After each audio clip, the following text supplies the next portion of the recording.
How can you produce professional voiceover at home? The Dubbing King software, a comprehensive audiovisual translation (AVT) software for Windows. The Dubbing King software caters for various audiovisual translation (AVT) modes.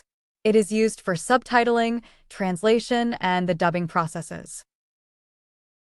To achieve success as a self-producing voiceover artist, you need to be much more than a good recording engineer.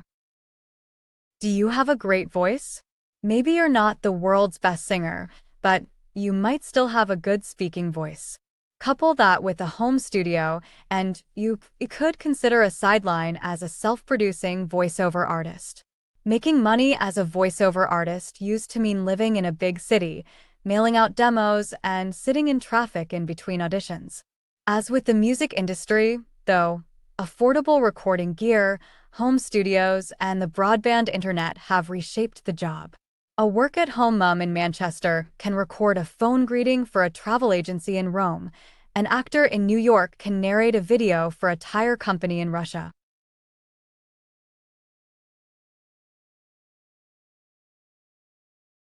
There are now more opportunities in the voiceover industry than ever before, but competition has never been so fierce. So, in this short series of articles, I'll set out what you need to know to get started as a home studio voiceover artist and turn it into a paying job. How do you make a professional voiceover demo? An impressive voiceover demo will lead casting directors to hire you for voiceover projects and help launch your voice acting career. Almost every professional voice actor has a high-quality demo that exhibits their strengths and works to establish their personal brand. Here, we'll explore how to produce your first voiceover demo and, as a result, how to strengthen your chances of getting hired for the best voiceover jobs. What is a voiceover demo? A voiceover demo is a short audio clip that best showcases your voice acting capabilities. It is essential to record a voiceover demo in order to attract prospective clients who are seeking the precise vocal qualities that you possess. A voiceover demo is like a business card, headshot, and resume all wrapped into one. Why do you need a voiceover demo? The voiceover industry is immensely competitive. In order to land the roles you want, it is crucial that you do all you can to stand out as a voice actor. A strong voiceover demo will help you achieve exactly that. They are an essential marketing tool in order to individuate yourself in a crowded industry. If you don't have at least one voiceover demo online and readily available for prospective clients to listen to, you're very likely to lose out on valuable work. However, you should never settle for creating just one demo.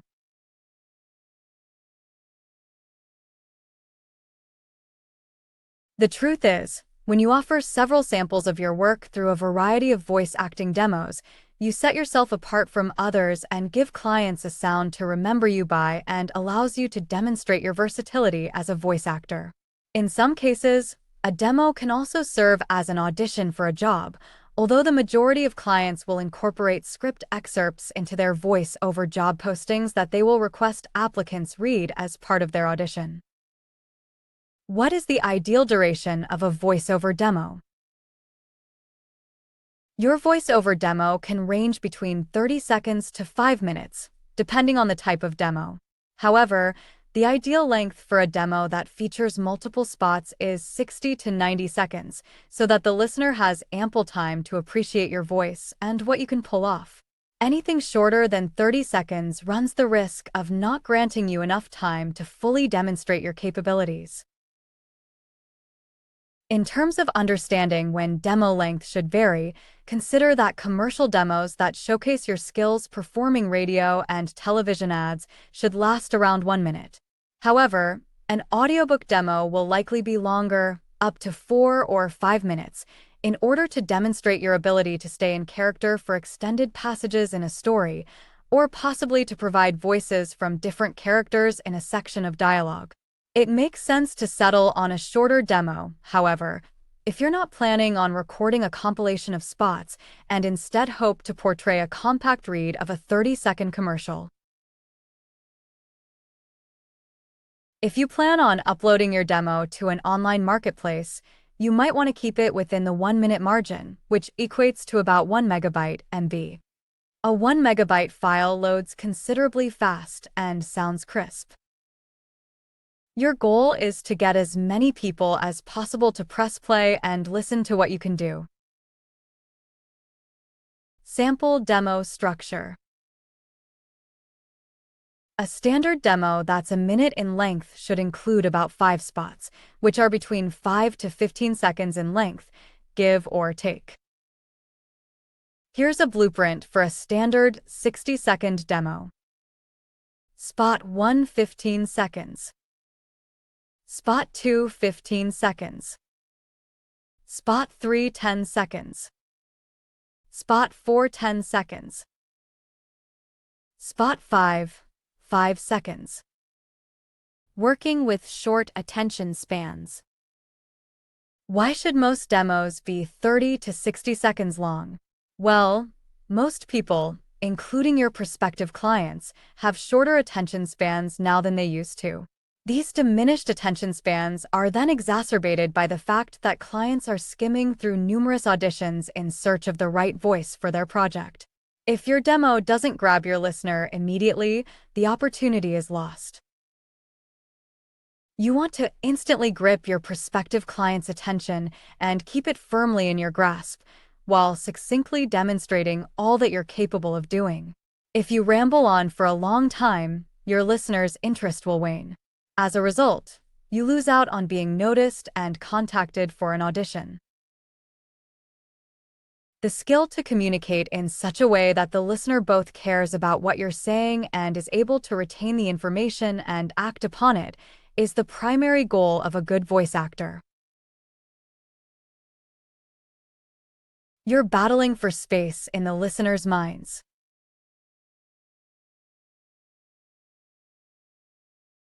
If you want to get even the slightest piece of a client's attention, or, ideally, their undivided attention, what you're saying and how you're saying it both need to be worth their while.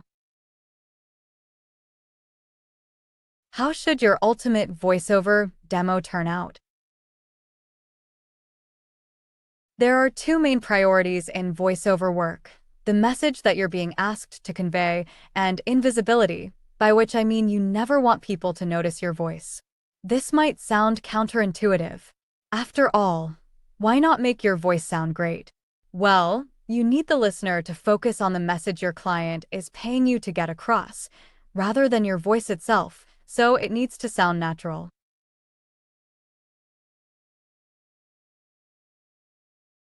Even if you're mixing yourself, it's better to add EQ and compression only when you can hear how it will sit with the soundtrack or special effects.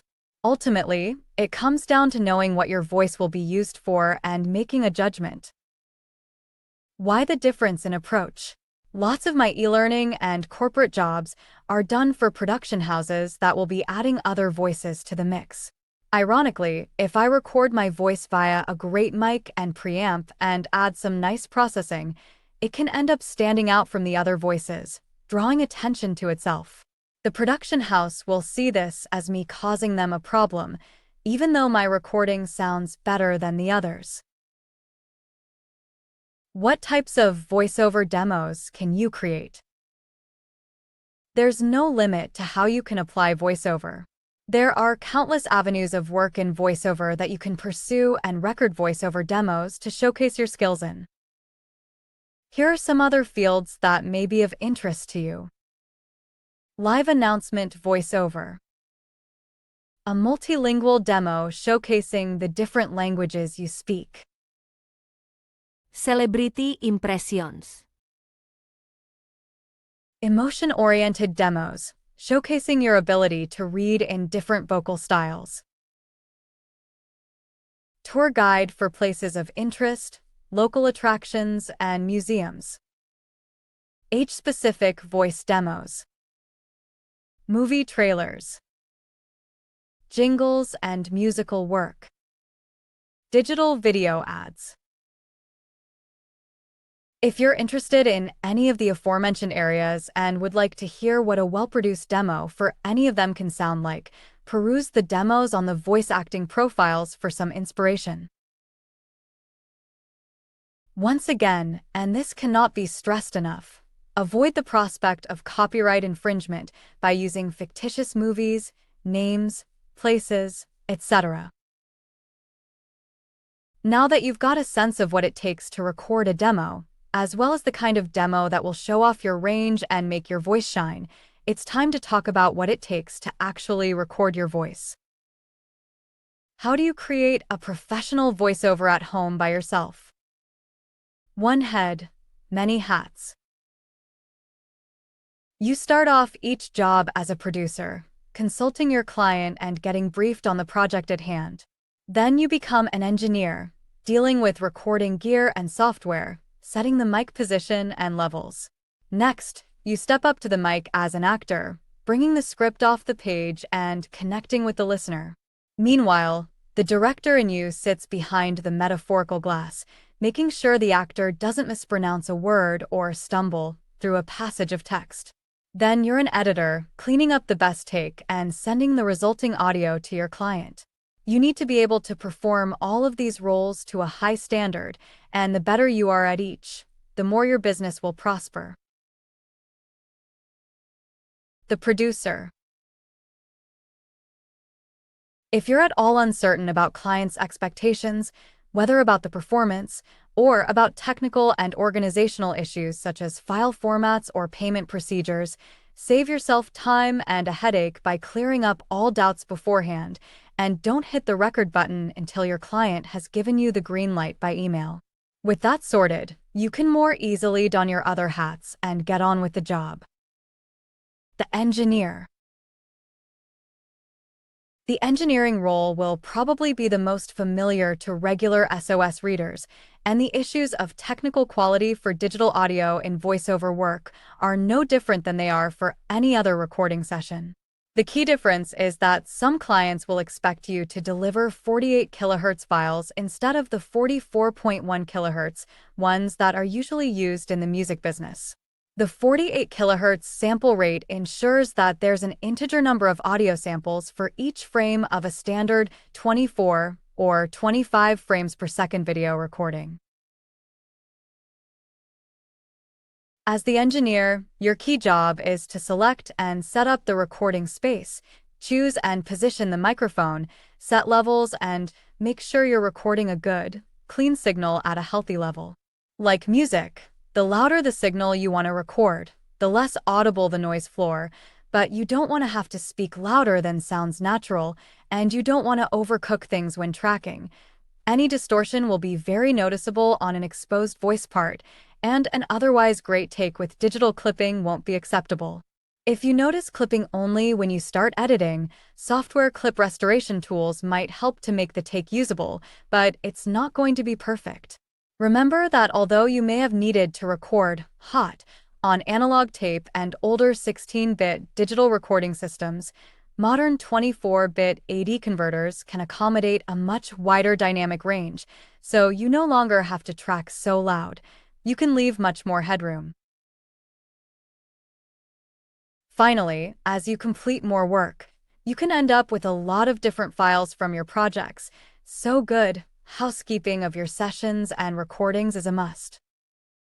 The actor. A great performance recorded on mediocre gear will always sound better than a mediocre performance recorded on great gear. By preparing well before the session, you'll find it far easier to relax and focus on the message and the listener. As a producer, it's important to be clear what the expected format is for the final audio file. Although there are certain standards, your client's expectations will vary. Read through the script, look up any questionable words, and check their pronunciation. If you don't know how to pronounce the name of a person or city, try searching YouTube for news reports on the subject. When you come to actually record your voice, try to think of the mic as the ear of your listener. Picture your listener, have an opinion, and read the script as if the words were coming to mind that instant. The distance between your mouth and the mic should be about the same as the distance between your thumb and pinky when making a hang five gesture. Just make sure that you use an American English or UK English, or another language, version as appropriate. Remember, while you have your engineer hat on, to take account of this when setting levels. Always use a pop shield, and I'd suggest trying to work slightly off axis, as talking to a point just to the right or left of the mic will prevent bursts of air and drops of saliva, ruining your recording. I'd also recommend wearing headphones over one ear only, as this allows you to judge volume and listen for clipping and plosives on the recording, while also hearing your natural voice, which makes it easier to focus on that message we talked about. The director. It's a good idea to record with one ear free from your headphones, as this helps you to deliver a more natural performance.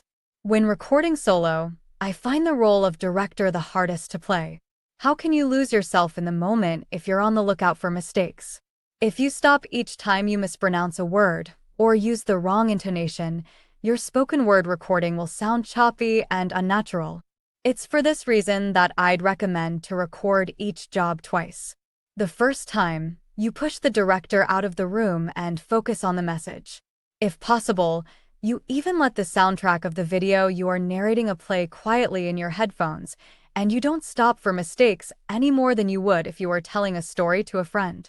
During the second take, you let the director back into the room to make sure you pronounce everything correctly and emphasize the correct information, though you still try to keep the performance honest and natural.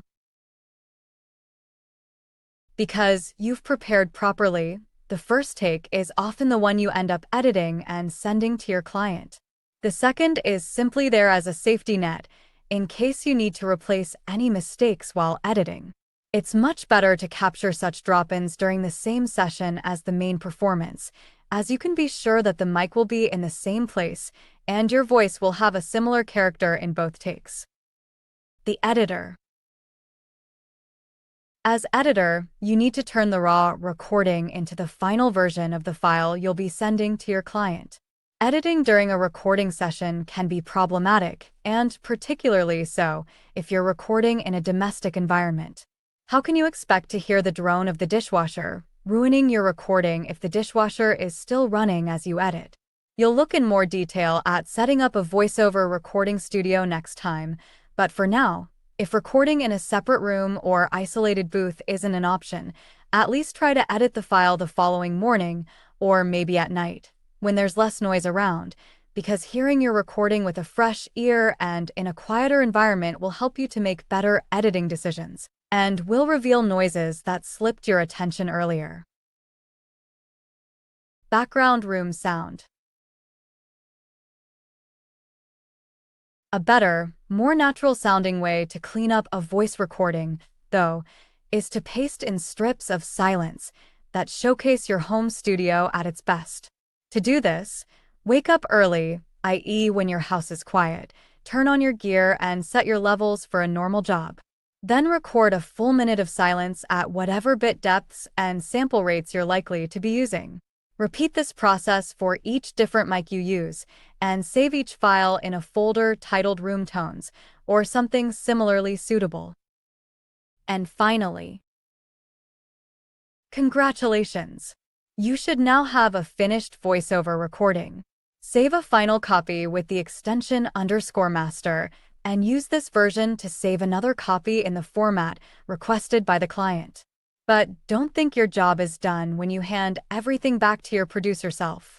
Running a profitable home-based voiceover business takes more than building and equipping a home studio and recording and editing audio files. You still have to design a website, launch a marketing campaign, and secure new clients. Written by Everline, Moragwa, Achira.